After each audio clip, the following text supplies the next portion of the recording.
Astaghfirullah. Bismillahirrahmanirrahim.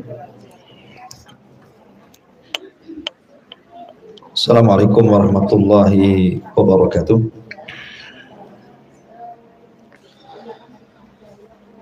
Alhamdulillah wassalatu wassalamu ala Rasulillah wa ala alihi wa sahbihi wa mawalah wa la hawla wa la quwata illa billahi wa ba'du. Alhamdulillah, di siang hari ini kita bisa melanjutkan kajian kita, masih membahas kitab Tauhid, dan kita masuk pada bab yang ke-12.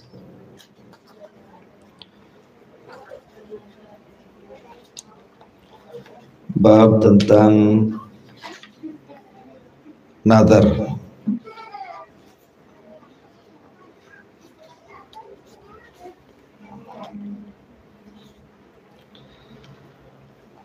Bernazar dengan niat tidak karena Allah Subhanahu wa ta'ala.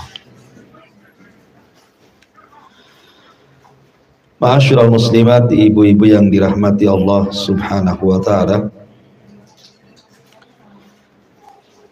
bicara tentang nazar, hakikatnya nazar itu ibadah yang sangat-sangat mulia. Karena Allah Subhanahu wa ta'ala berfirman memuji orang-orang yang bernazar. Di antaranya Allah Subhanahu wa ta'ala berfirman ketika menghikayatkan tentang kisah seorang wanita yang sangat-sangat mulia, istri daripada keluarga Imran. Idh qalat imra'atu Imrana Rabbi inni nadartu laka ma fi batni muharraran fataqabbal minni innaka antas samiul alim. Ketika berkata istri Imran, ya Rabb, aku bernazar kepadamu, apa yang ada di perutku ini, maka terimalah nazarku untukmu karena engkau maha mendengar lagi maha mengetahui. Jadi kisahnya begini. Di Quran itu kan ada surah Al-Imran, Bu, ya, keluarga Imran. Kenapa keluarga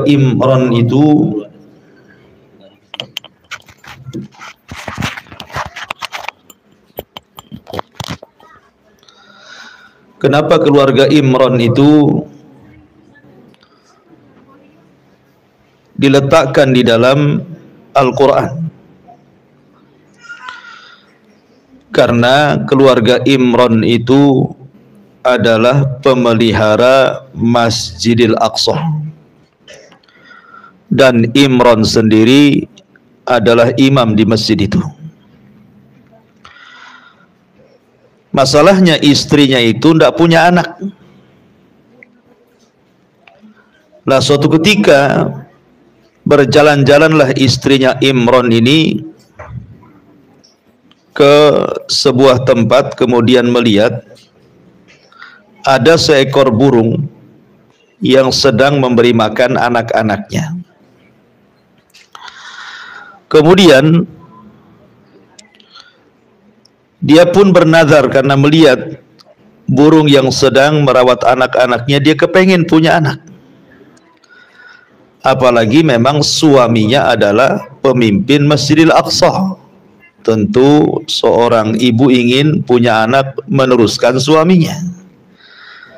apalagi suaminya orang mulia dan dimuliakan di Masjidil Aqsa itu, di Baitul Maqdis. Dari sini dia bernazar kalau dia punya anak, maka dia akan serahkan ke Masjidil Aqsa untuk berkhidmat di Baitul Maqdis. Tentu dalam rangka menggantikan ayahnya kalau ayahnya sudah pupus. Maka dia pun bernazar kepada Allah Subhanahu wa taala, "Idz qalat imra'atu Imrana rabbi inni nadartu laka ma fi batni muharraran fataqabbal minni innaka antas samiul alim." Maka kemudian dia mengatakan, "Ya Rabb, sesungguhnya aku bernazar kepadamu, kelak kalau bayiku lahir dan aku punya bayi laki-laki, maka aku serahkan dan aku letakkan di Baitul Maqdis untuk berkhidmat di sana. Dan engkau maha mendengar lagi maha mengetahui." Tapi apa yang terjadi? Rupanya yang lahir itu bukan anak laki-laki, tapi anak perempuan.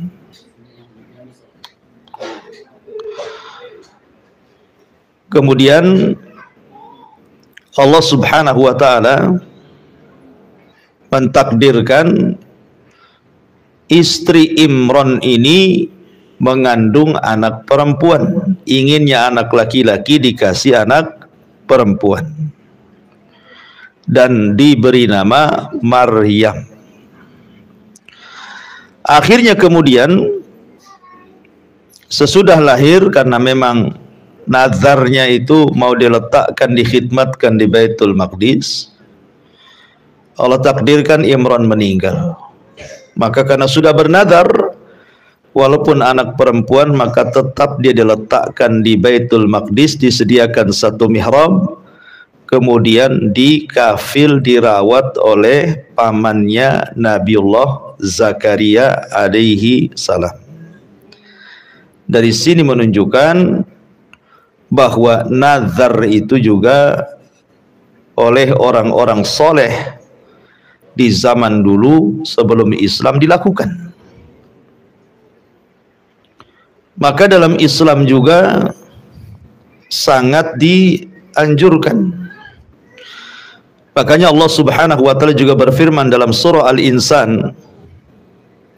Allah mengatakan, "Yufuna bin nadhri wa yakhafuna yawman kana syarruhu mustatira." Dan mereka melaksanakan nazarnya dan takut terhadap hari yang keburukannya akan menyebar. Artinya nazar itu dianggap ibadah karena salah satu sebab diselamatkan orang itu dari keburukan api neraka. Jadi asal nazar itu ibadah, ya. Dan dipuji pelakunya. Bahkan orang yang sudah nazar wajib untuk melaksanakan nazarnya. Wal yufu nuzurahum, hendaklah mereka melaksanakan nazarnya.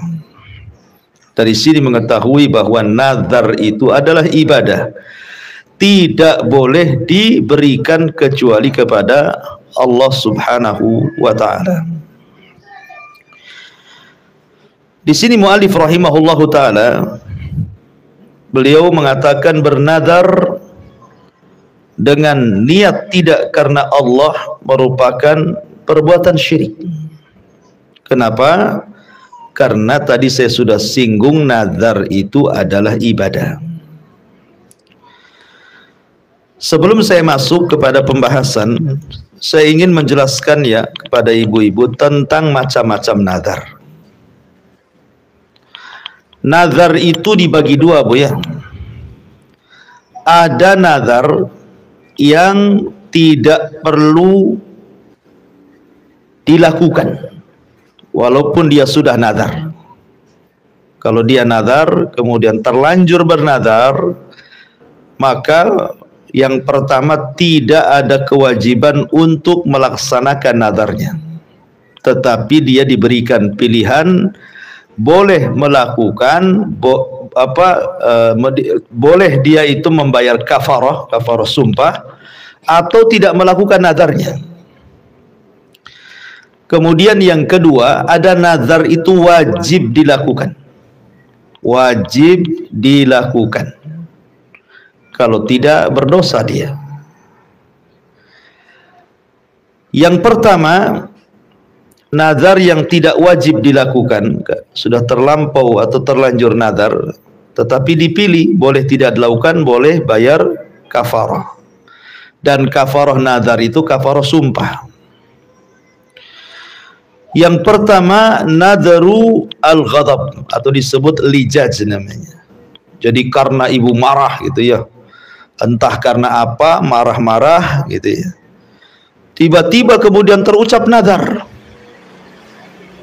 Ya, awas saja kalau pulang saya bernazar, saya akan jemur semua pakaian satu lemari, umpamanya kan. Itu kan nazar juga gitu kan. Ini kan nazar karena marah, Bu ya. Jadi nazar marah ini tidak wajib dilakukan. Namanya lagi marah gitu ya. Tetapi karena kadung bernazar, maka dia harus membayar kafarah sumpah, Bu.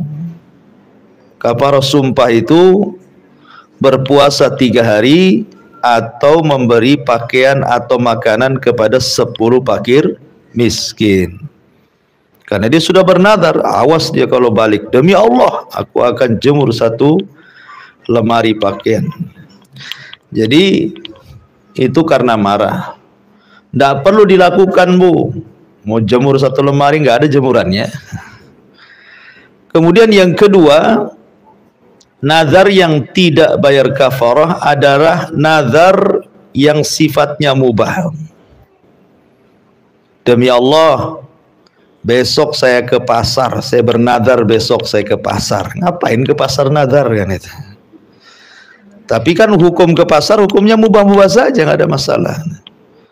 Nah, yang seperti ini tidak perlu dilaksanakan karena ini kan perkara mubah.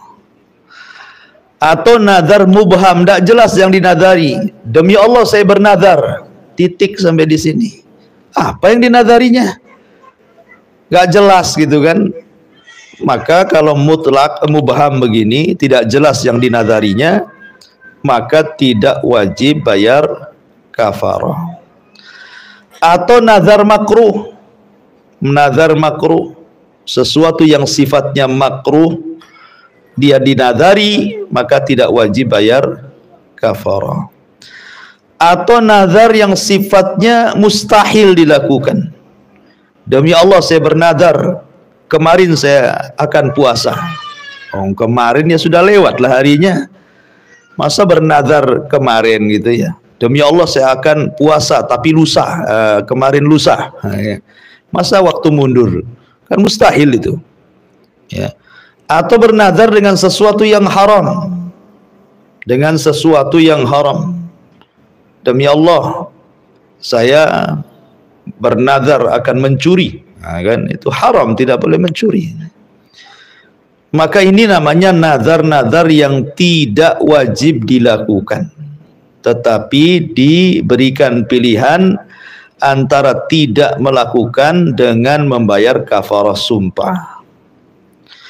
Lah nazar seperti apa yang harus dilaksanakan kalau tidak berdosa? Dan itu ada 2. Pertama, nazar taat namanya. Nazar dalam rangka ketaatan, atau dengan sebutan nazar mutlak. Nazar untuk sebuah ketaatan. Aku bernazarlah nanti demi Allah kalau sudah gajian bulan ini saya akan sedekahkan ke Jabal Uhud. Nah, itu kalau nggak disedekahkan ke Jabal Uhud dosa, Bung. Karena sudah nazar, itu nazarnya bagus tuh, berpahala tuh. Ya, itu namanya nazar ibadah. Demi Allah saya akan puasa dalam sebulan 3 hari ayyamul bid. Nah, Kalau tidak dilaksanakan berdosa. Kemudian yang terakhir yang wajib dilakukan adalah nazar iwad, yang sering dilakukan di masyarakat itu namanya nazar iwad. Bahasa sayanya nazar barter. Kalau anak saya sembuh, saya akan sedekah. Kalau orang tua saya sembuh, saya akan nyembelih lembu dibagikan kepada fakir miskin. Kalau saya sembuh, saya ingin haji. Kalau suami saya sembuh, saya akan sedekah. Itu namanya nadar iwad. Kalau anak saya lulus, saya akan sedekah. Akan banyak tuh di masyarakat nadar-nadar yang kayak gini. Ini wajib dilakukan. Tetapi hukumnya ada dua. Ada yang mengatakan haram, ada yang mengatakan makruh. Tetapi wajib dilaksanakan. Tapi hukum asalnya nadar seperti ini makruh. Bahkan ulama ada yang sampai mengatakan haram. Kenapa? Ada 5 sebab. Kenapa nadar seperti ini diharamkan dan dimakruhkan itu? Yang pertama, karena biasanya nadar seperti ini jarang dilakukan. Kecuali kalau sembuh kan, karena dia bilang kan, kalau sembuh. Kalau nggak sembuh berarti tidak dilakukan kan? Namanya nggak, kalau sembuh. Loh, kalau nggak sembuh, nah, gitu. Satu.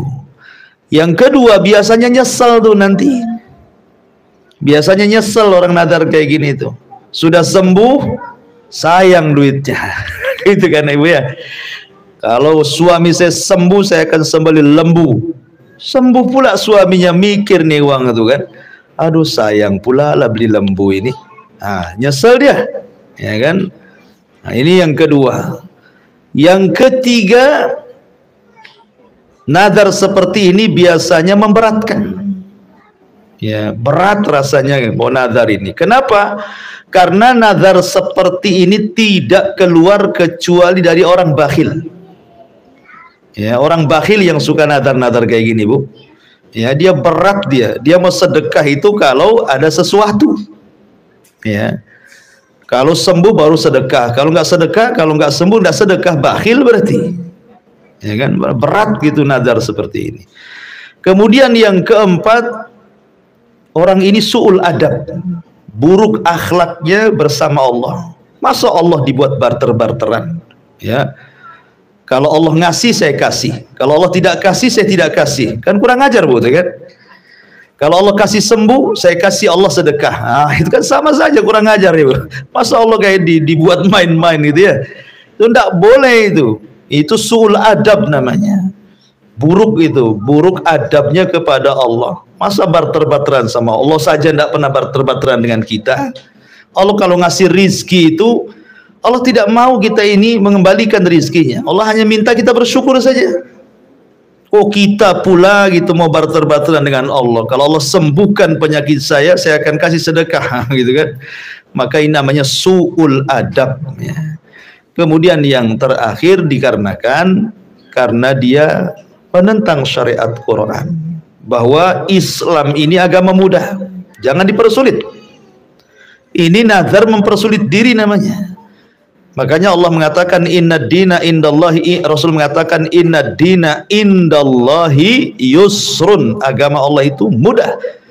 La yukallifullahu nafsan illa wus'aha. Allah tidak membebani seorang itu kecuali sesuai dengan upaya dia. Jangan mempersulit. Lah sebab 5 perkara ini, nazar yang seperti ini menjadi haram. Tidak boleh. Ada yang mengatakan makruh. Tetapi kalau sudah terjadi maka wajib dilakukan, Bu. Walaupun asal hukumnya haram, tapi kemudian terjadi. Kalau suami saya sembuh, saya akan umroh. Sembuh pula, wajib umroh. Nah, karena sudah nazar, ya kan? Inilah hukum yang aneh nazar terakhir. Awalnya haram, tapi akhirnya wajib, gitu ya. Ini nazar yang terakhir ini. Nah, itu harus paham pembagian nazar seperti ini. Taib. Lalu dari tadi kita cerita nazar itu apa sebenarnya? Ya. Maka disebutkan oleh para ulama, nazar itu artinya ijabul mukallaf ala nafsihi syai'an lam yakun alaihi sawa'un kana munjazan aw mu'allaqah. Jadi nazar itu mewajibkan sesuatu kepada orang yang mukallaf. Artinya mukallaf itu yang sudah akil dan balik. Kalau anak-anak bernazar ya ndak dianggap. Kata anaknya yang umur 10, ya kalau ayah sembuh saya umroh. Dari mana duitnya anak 10 tahun, ya kan? Jadi kalau tidak balik tidak wajib. Nah, jadi itu hanya berlaku kepada yang terbebani hukum taklif. Yang bernazar harus akil balik. Dia tidak gila. Kalau orang gila bernazar tidak wajib dilakukan. Ya, jadi harus betul-betul mukallaf. Jadi nazar itu artinya mewajibkan kepada setiap mukallaf yang sudah dibebani taklif, hukum taklif, untuk melaksanakan sesuatu yang belum pernah dilakukannya, atau mewajibkan sesuatu yang sunnah. Puasa Senin Kemis kan sunnah, tapi kalau dinadari jadi wajib tuh Senin Kemisnya, ya. Jadi itu mewajibkan kepada dirinya sesuatu yang belum dilakukannya. Kemudian di sini mu'alif rahimahullah ta'ala membawakan 3 dalil. Dalil yang pertama, yufuna bin nadri wa yakhafuna yawman kana syarruhu mustatira. Mereka menunaikan nazar dan takut kepada suatu hari yang siksanya merata di mana-mana. Maksudnya apa di sini? Maksudnya di sini bahwa orang yang bernazar maka akan terhindar dari keburukan neraka. Dari sini kata para ulama dalil bahwa nazar itu ibadah karena berpahala. Salah satu pahalanya menghindar dirikan dari api neraka, ya. Dengan bernazar itu terhindar dari api neraka. Maksudnya nazar yang takarrub tadi, nazar yang mendekatkan diri kepada Allah tanpa ada iwak, tanpa ada barter dengan Allah. Memang dia ingin bernazar saja.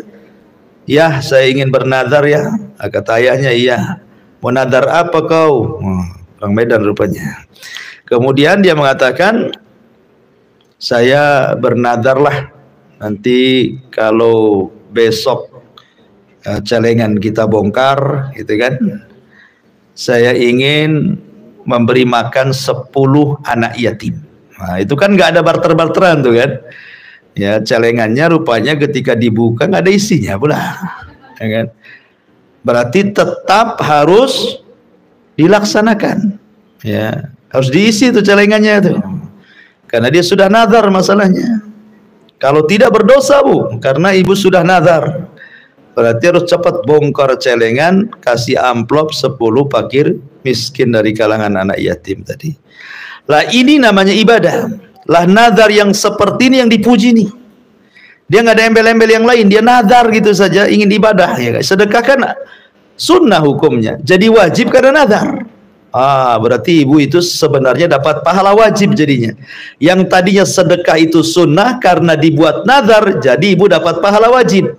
Jadi makanya kenapa dipuji orang yang melakukan nazar itu, karena merubah pahala sunnah jadi pahala wajib.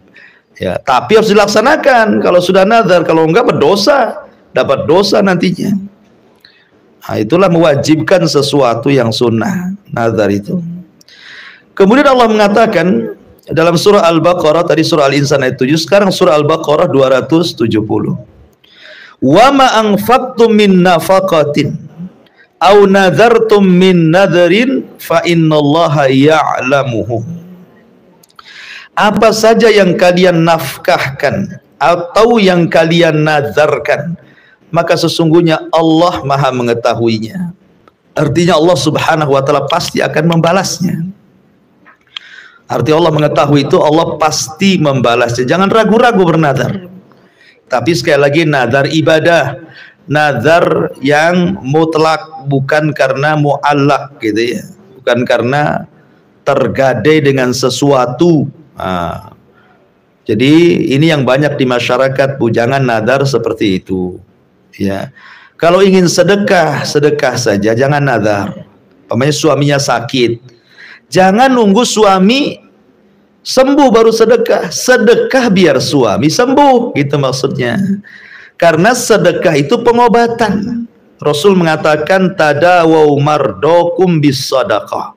Obati orang yang sakit itu dengan sedekah, gitu ya. Jadi sedekah itu obat. Lalu kalau umpamanya kalau suami saya sembuh baru sedekah, berarti kan nggak diobati-obati tuh. Mati suaminya nanti kan itu. Ya, jadinya justru sedekah itulah obat. Makin sedekah makin sembuh tuh suaminya. Makanya dahulu ada orang Imam Hakim, ma'ruf Imam Hakim, imam pengeluar hadis. Makanya dalam hadis itu kan biasanya di ujung-ujung diriwayatkan Abi Dawud, diriwayatkan Tirmidzi, diriwayatkan Bukhari, Muslim, Al-Hakim dalam Mustadraknya. Lah Imam Hakim ini suatu ketika punya luka, Bu. Dia bertanya kepada seorang alim di zamannya namanya Ali As-Sabuni. Al-Imam As-Sabuni pengarang kitab Ashabil Hadis, Aqidah Ashabil Hadis. Dia minta, "Ya Imam, tolonglah doakan saya sedang sakit. Saya ada luka di badan, tidak sembuh-sembuh. Sudah berobat, tidak juga sembuh. Tolonglah doakan kepada murid-muridmu agar saya sembuh." Maka setelah kajian Imam Sabuni, kemudian mendoakan Imam Hakim di hadapan jamaahnya, kemudian diaminkan. Lah salah satu jamaah Imam Sabuni mendoakan Imam Hakim di hadapan jamaahnya untuk kesembuhan. Rupanya salah satu jamaah Imam Sabuni itu seorang wanita salehah yang tidak pernah meninggalkan qiyamul lail, bermimpi. Dalam mimpinya didatangi malaikat dan menitip pesan, katakan kepada Hakim, bersedekahlah dengan air, katanya. Akhirnya disampaikan kepada Imam Sabuni, Imam Sabuni disampaikan kepada Imam Hakim, maka Imam Hakim pun bersedekah air, dia menggali sumur, kemudian airnya disedekahkan. Belum sampai beberapa hari setelahnya Allah sembuhkan penyakitnya. Nah, ini menunjukkan apa? Sedekah itu penyembuh. Jangan nunggu sembuh baru sedekah, gitu ya. Makanya kenapa dikatakan la yustakhraju illa mim bakhil, ya, nazar barter itu tidak dikeluarkan kecuali dari orang bakhil, ya. Kemudian dalil yang terakhir yang disebutkan di sini, man nadzara an yuti Allah falyutihu wa man nadzara an ya'si Allah fala ya'si. Barang siapa yang bernazar untuk berbuat ketaatan kepada Allah, maka hendaknya dia memenuhinya. Barang siapa yang bernazar untuk berbuat kemaksiatan kepada Allah, maka janganlah dia memenuhinya. Nazar itu hukumnya sama dengan sumpah. Abdullah ibn Mas'ud radhiyallahu an mengatakan, bersumpah kepada selain Allah untuk sebuah kejujuran lebih jelek hukumnya dibandingkan bersumpah kepada Allah untuk sebuah kedustaan. Jadi kalau orang bersumpah kepada selain Allah, jujur dia, itu besar dosanya dibandingkan dia bersumpah karena Allah untuk sebuah kedustaan. Kenapa? Karena bersumpah kepada selain Allah untuk sebuah kejujuran, dosanya dosa syirik. Jujur ya, tapi dia syirik. Tapi bersumpah kepada Allah untuk sebuah dusta tidak syirik, cuman dia membawa dosa dusta saja, dosa besar saja. Dan Allah mengatakan, innallaha la yaghfiru an yushraka bihi wa yaghfiru ma duna dzalika liman yasha. Allah tidak akan mengampuni dosa syirik dan akan mengampuni dosa selain syirik, kan itu ya. Makanya dari si nazar juga sama. Nazar itu juga sama. Kalau bernazar kepada selain Allah syirik. Bernazar umpamanya dia datang ke kuburan keramat, demi Allah kalau suami saya sembuh gitu, dia akan sujud di kuburan ini itu, keramat ini itu. Itu syirik, nggak boleh itu. Ya, tetapi kalau seandainya dia bernazar, suami saya sakit sembuh, kemudian dia ingin membangun masjid ini, itu ibadah dari segi melaksanakan nadarnya, tapi dari segi nadarnya haram, karena ini sekali lagi tidak keluar dari orang bakhil. Nah, ini diantara bab nazar. Sampai di sini pembahasan nazar. Silahkan kalau ingin bertanya. Dan ingat sekali satu lagi, bahwa orang yang tidak bisa melaksanakan nazar berarti dia harus membayar kafarah sumpah, ya kan? Pamannya nih, ibu sudah nazar mau menyembelih seekor lembu, nggak ada duitnya pula, ya kan? Sudah janji pula nggak ada duitnya. Diusahakan tak bisa juga. Kalau sudah tidak bisa, ya sudah, bayar kafarah sumpah dengan berpuasa 3 hari atau memberi makan atau pakaian kepada 10 fakir miskin. Wallahu a'lam. Ini yang bisa sampaikan, silakan kalau ada orang bertanya.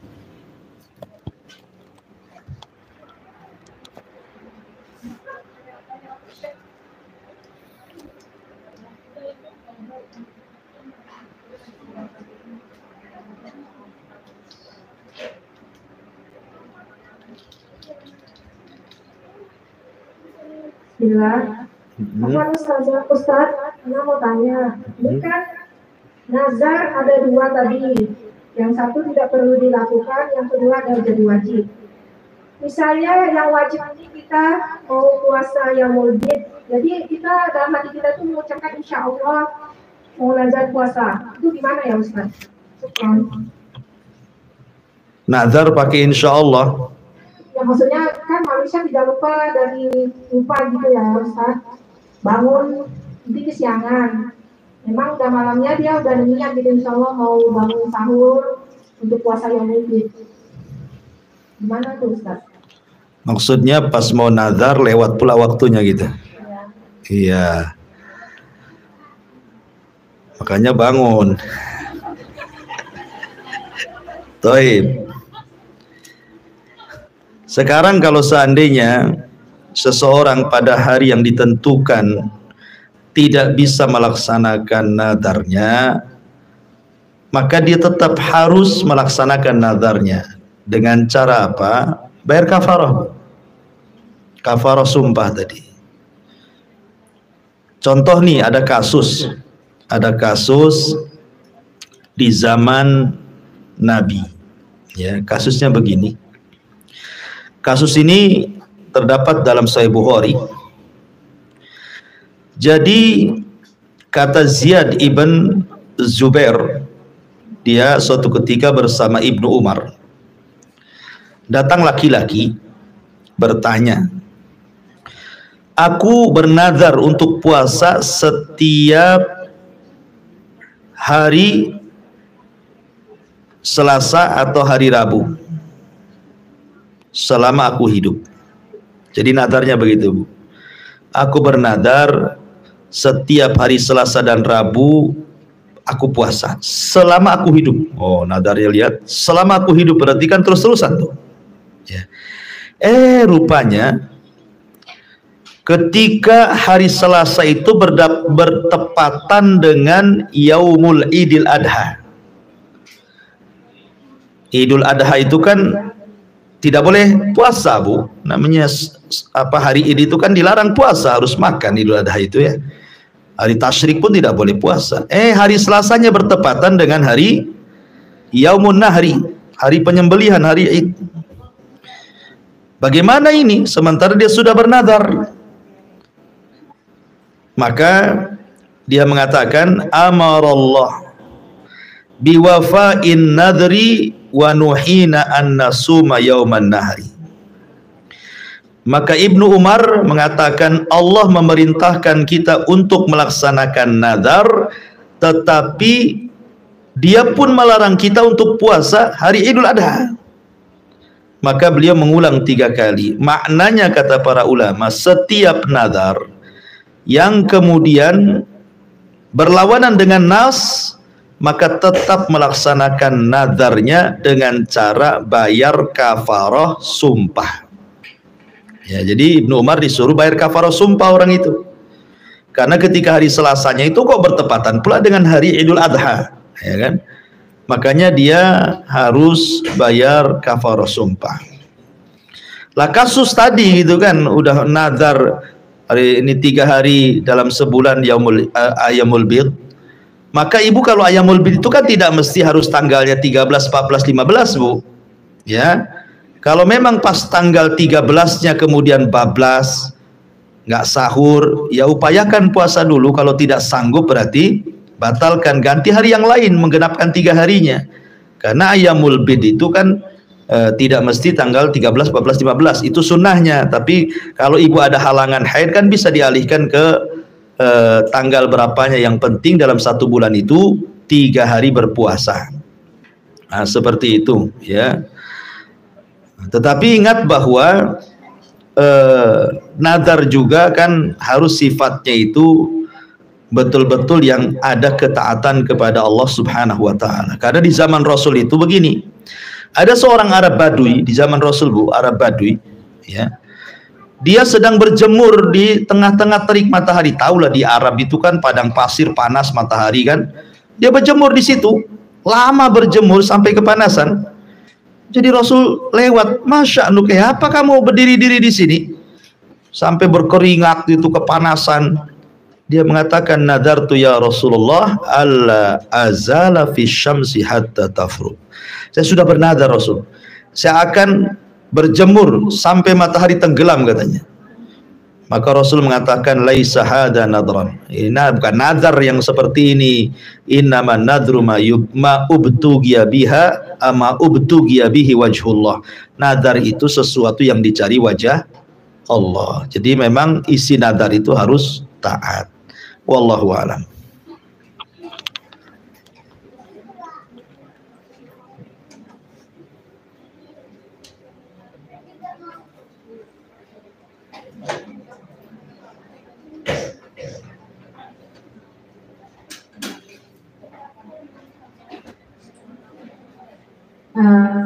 Membayar kafarat untuk nazar tadi ngasih makan miskin ya Ustaz.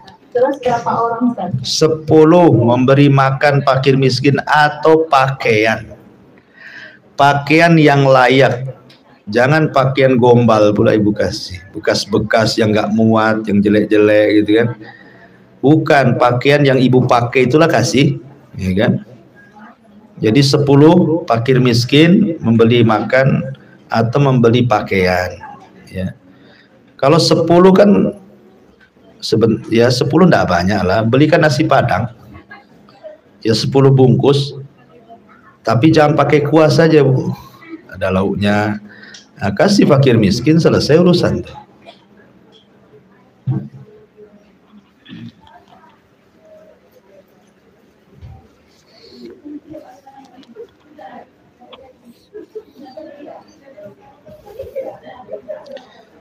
Dah? Ada yang tanya lagi?